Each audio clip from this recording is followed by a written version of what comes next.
نبی پاک علیہ الصلوۃ والسلام نے فرمایا، رب فرماتا ہے میرا بندہ میرے بارے میں جس طرح کا گمان کرتا ہے نا، میں بھی اسی طرح کا ہی ہو جاتا ہوں۔ کرے نا ساری قوم رب کی بارگاہ میں خیر کا گمان، حضور کی اس حدیث کو سامنے رکھے اور اہلیان پاکستان گمان کرے کہ مالک تو ہمارا مالک ہے، تو ہمارے ساتھ جو کرے گا خیر والا ہی کرے گا، تو رحمت والا ہی کرے گا۔ اچھی کی امید رکھے، اچھائی کے رستے پر چل نکلے، خیر کی امید کر کے خیر کی راہوں کے مسافر بن جائیں، اللہ تبارک و تعالیٰ کی ذات پر بھروسہ کر کے رب رسول کی فرما برداری میں جد و جہد شروع کر دیں۔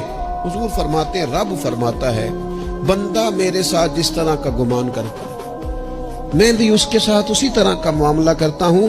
جو مجھے دل میں یاد کرے میں بھی اسے تنہائی میں یاد کرتا ہوں، جو مجھے لوگوں میں یاد کرے میں فرشتوں کی جماعت میں یاد کرتا ہوں۔ وَيَفَذْكُرُونِ أَذْكُرْكُمْ، اعلیٰ حضرت نے ترجمہ یہ کیا ہے، رب کہتا ہے تم میرا ذکر کرو میں تمہارا چرچا کر دوں گا، چرچے ہو جائیں گے تمہارے دنیا میں۔ تم میری یاد کرو میں تمہاری یاد کروں گا، تمہارا تذکرہ ہوگا۔